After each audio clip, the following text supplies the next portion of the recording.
Hola, ¿qué tal, queridos amigos? Bienvenidos a un nuevo episodio de Vladimir y Punto. Nuestro invitado de hoy, Ángel Medina, diputado hasta el año pasado a la Asamblea Nacional, dirigente del partido Primero Justicia. ¿Cómo estás, Ángel? ¿Cómo te va? ¿Cómo vas, Vladimir? ¿Cómo está todo? Bueno, bien, aquí vamos a la expectativa. Primero Justicia por fin va a participar, no va a participar, está deshojando la margarita, que por cierto tiene hojitas amarillas.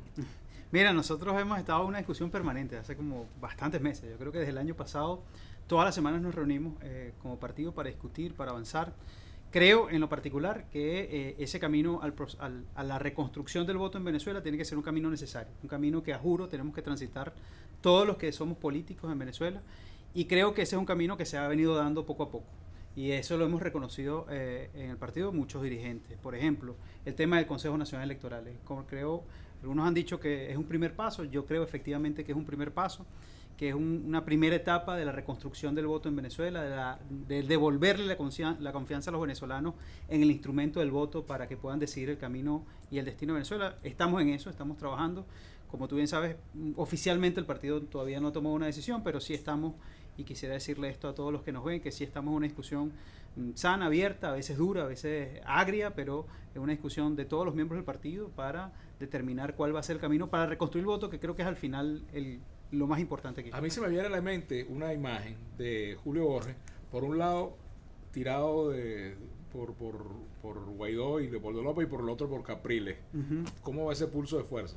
La verdad es que no hay un pulso de fuerza, o sea, la verdad es que no hay esa tirantez, no se plantea eso en términos de que están como dos bandos, sino que hay una discusión muy sana, muy seria, y además no son dos bandos, hay como muchos medios en el camino, de los cuales muchos dirigentes hemos colocado en algunas oportunidades algunos medios. Y estamos trabajando en ver cómo consolidamos un camino que nos permita, primero, reconstruir el partido, seguir reconstruyéndolo. Segundo, devolverle la confianza a la gente. Y tercero, reconstruir la política, que yo creo que es lo más ¿Para ello importante. es imprescindible la tarjeta o es un asunto secundario? Mira, es importante la tarjeta. Para nosotros es importante tener la tarjeta.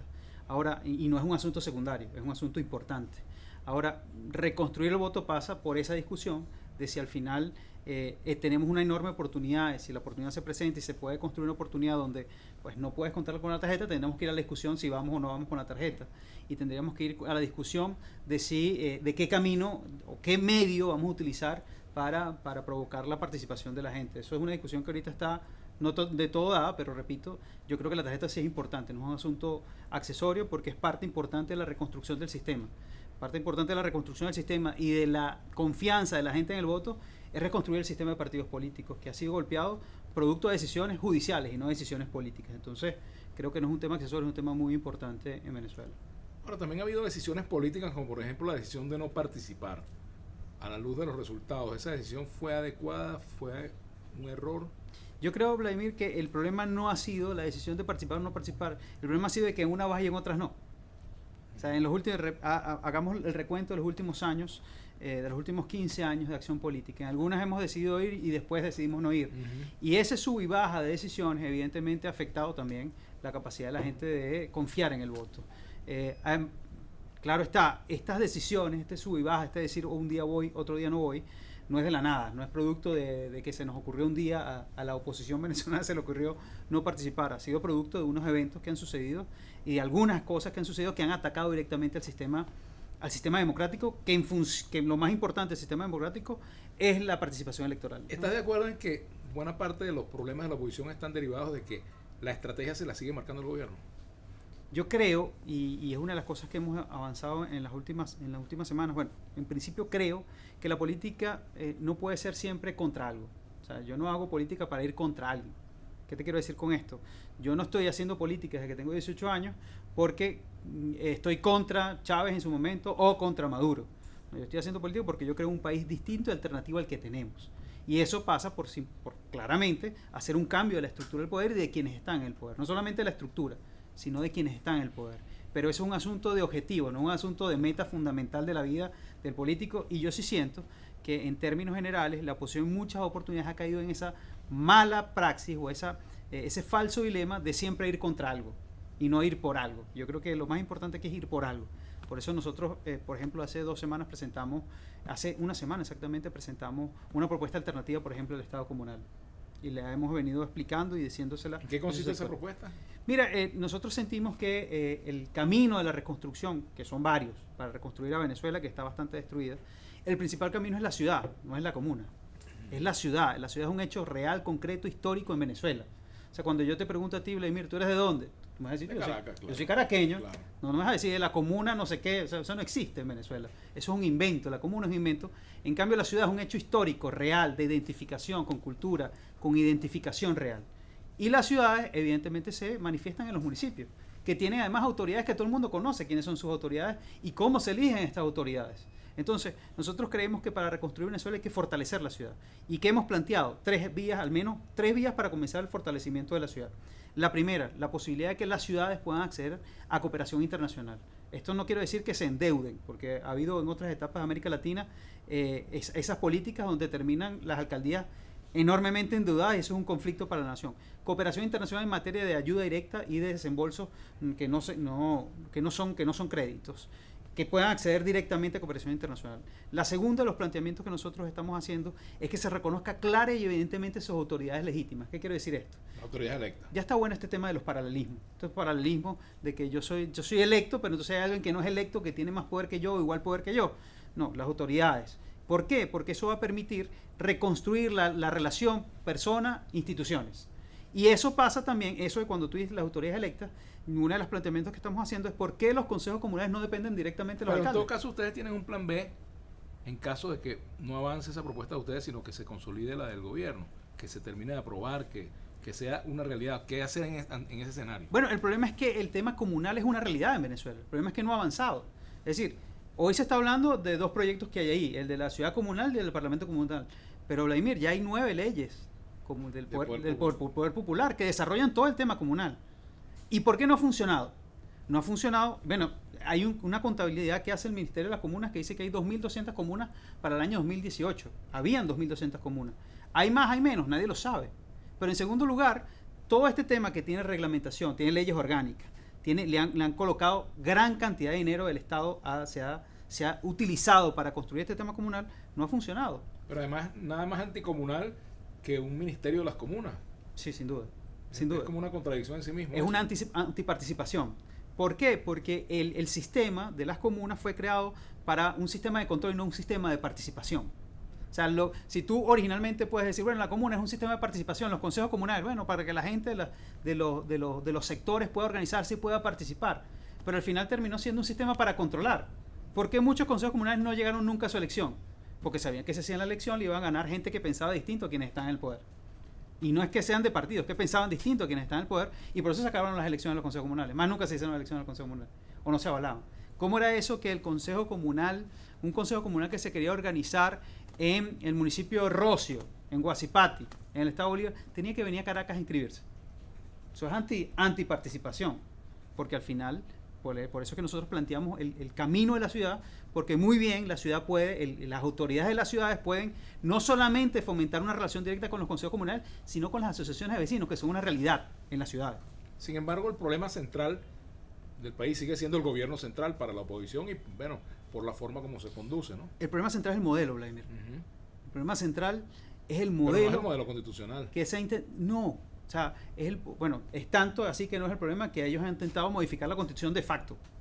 ¿Okay? Es el modelo que se ha intentado implementar en Venezuela y que en su implementación ha destruido las instituciones nacionales. Es como un destruye todo para empezar a construir, pero en ese empezar a construir llevamos 15 años y no ha pasado nada. ¿En qué quedó aquello del mantra de los 3 pasos? César, usurpación, gobierno de transición, elecciones libres. Mira, yo creo que hay un cambio radical. O sea, yo creo que tiene que haber un cambio radical. Lo han dicho muchos analistas políticos. Aquí cuando la estrategia no te funciona, cámbiala. Cuando una estrategia te funciona, úsala.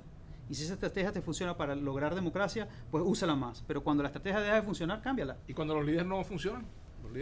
Tiene que haber un proceso también de recambio de las autoridades y de los liderazgos del país. ¿Qué pasó en Bogotá, en la reunión esta de la cumbre opositora en Bogotá? Bueno, yo no estuve ahí, pero se encargarán los partidos y los voceros de los partidos que estuvieron ahí de finalmente decir qué fue lo que pasó. Porque no han informado, ha pasado una semana ya y... Han pasado menos una semana. Terminaba este fin de semana. Se extendió.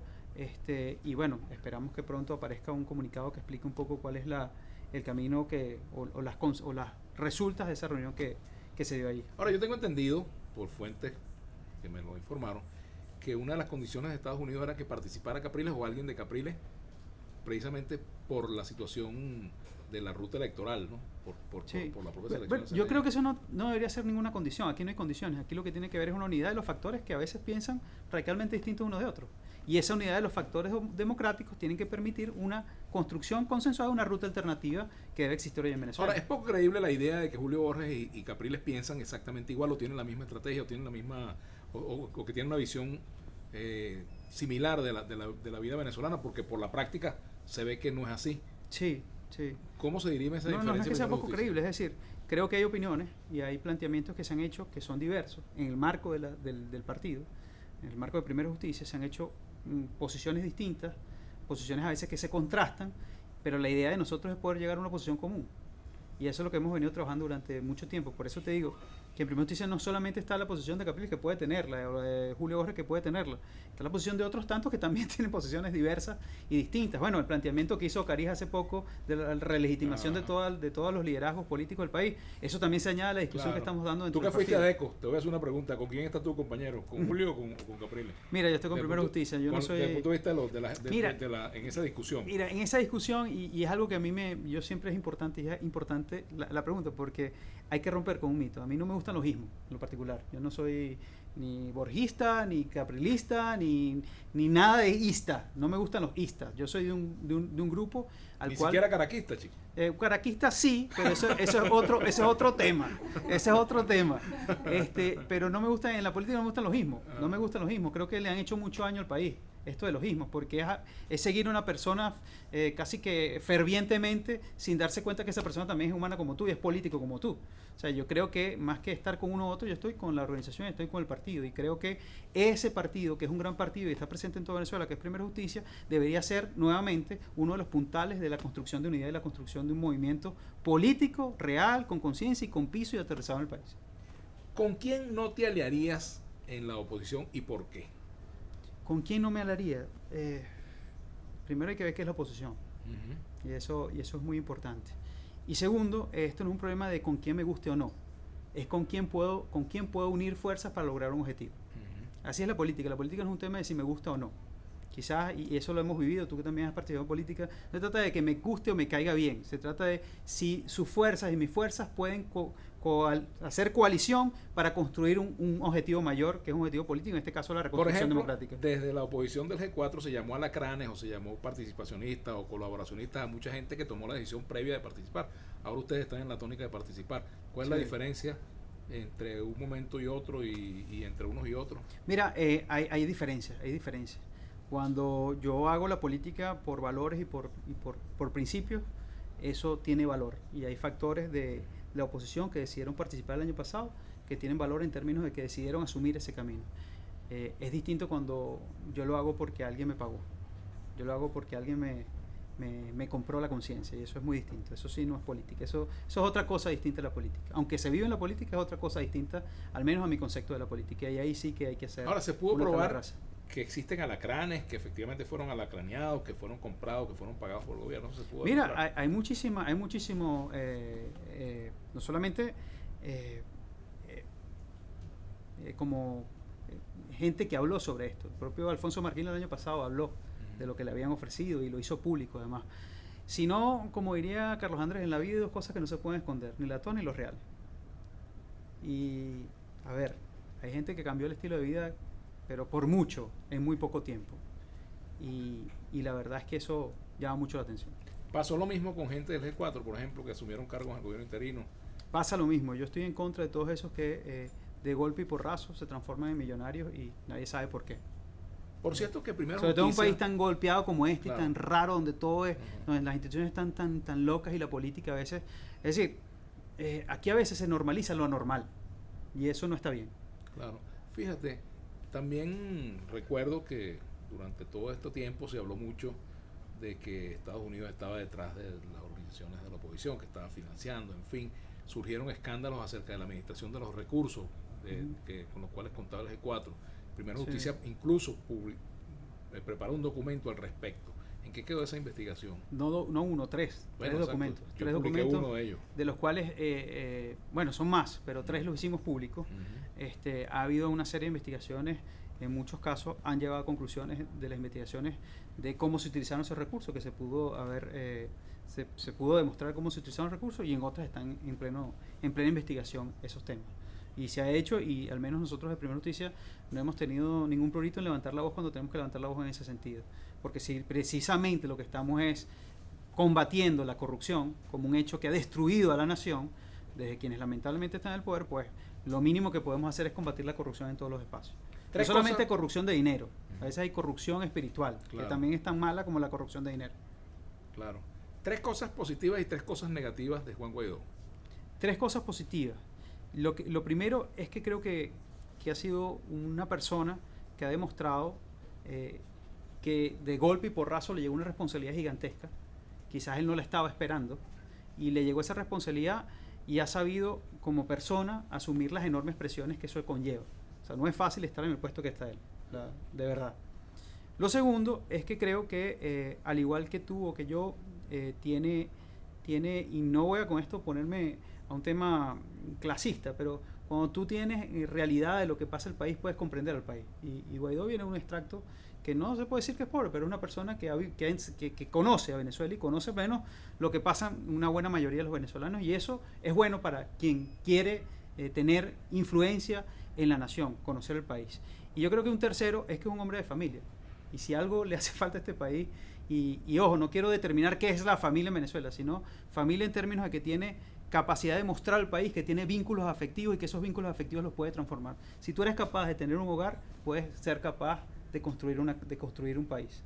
Y eso creo que es fundamental. ¿Y en cuanto a las cosas negativas? Mira, las cosas negativas, creo que lo primero es que eso mismo de no haber nunca aspirado a llegar ahí y llegar de golpe y porrazo, le ha hecho tener la no experiencia de llegar a esos cargos así. Y eso evidentemente cobra en la política, lo cobra muchísimo. Lo segundo, que creo que pudiera yo colocarle a él como un tema, sí, quizás como un tema negativo, es que en todo caso Juan tiene la posibilidad, o tuvo la posibilidad de desprender mucho más su liderazgo.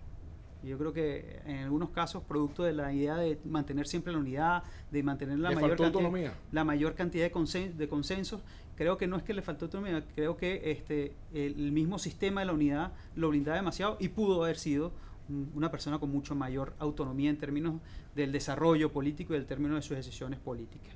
Y algo que ha mejorado mucho, que yo creo que es la tercera, algo que ha mejorado mucho, no es lo mismo el Juan que hablaba hace un año y medio que el que hablaba hoy. O sea, ha mejorado mucho. Si algo negativo tenía, era que su capacidad de expresar no era de las mejores para el espacio donde estaba, pero yo creo que lo ha venido desarrollando, y es evidente que ha mejorado muchísimo ese término.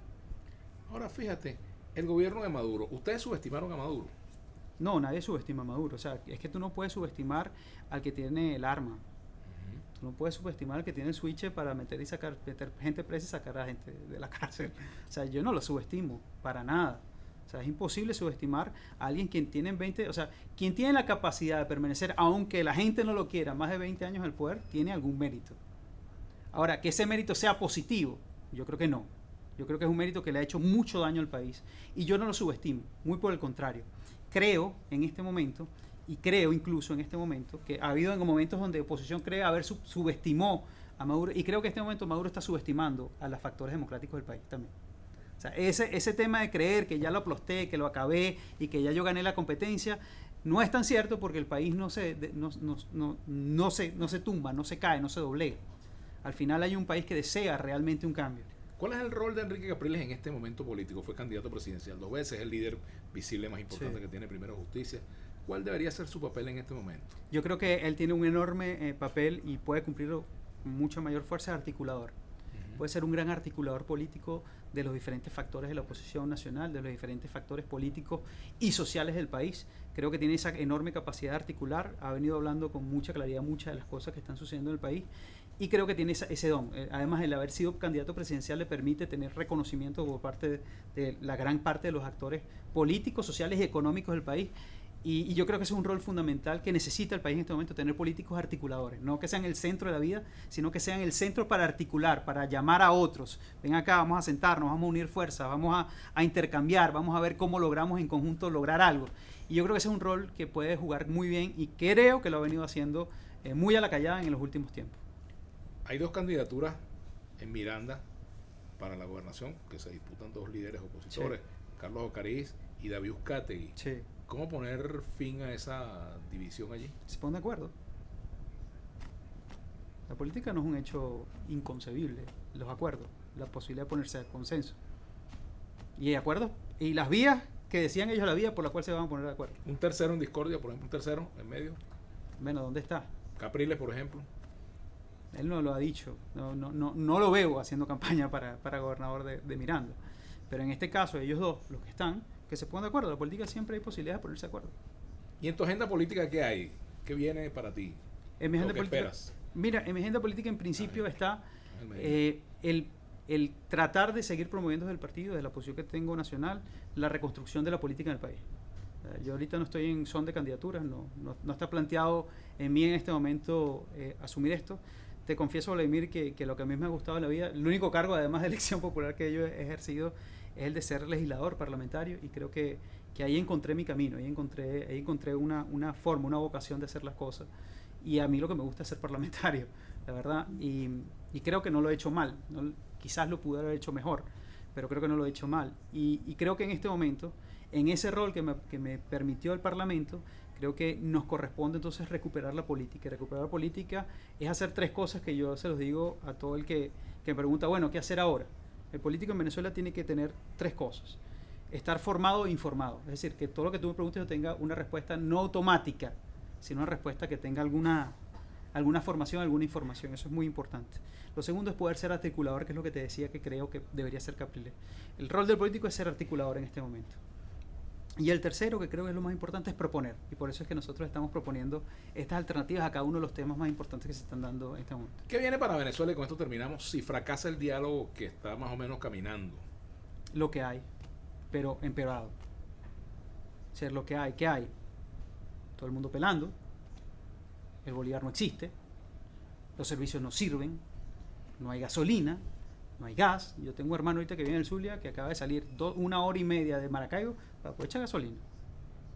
Y si fracasa, no el diálogo, si fracasa la construcción de una vida concertada por parte de los políticos, pues lo que va a seguir es la profundización de la crisis en este país, lamentablemente. ¿Y podría haber un nuevo intento de tomar el poder por la fuerza por parte de la oposición? Mira, pero es que el problema es que ya se ha demostrado que el tema de la fuerza no ha servido. La fuerza nunca ha servido. Aquí la fuerza necesaria es la fuerza de la gente pudiendo decidir. Y por eso que nosotros tenemos que buscar que la política sirva para canalizar los deseos de la gente de poder expresarse. Mucha gente hoy necesita tener la oportunidad de expresarse libremente en este país. No solamente a través del mecanismo del voto, sino expresarse libremente a través de otros mecanismos que hoy están prohibidos, hoy están vedados, hoy están limitados. Bueno, Ángel, te agradezco mucho que nos hayas acompañado. Gracias, Vladimir. Y a ustedes, queridos amigos, los invitamos para que nos acompañen nuevamente en un nuevo episodio de Vladimir y Punto, por Contrapunto.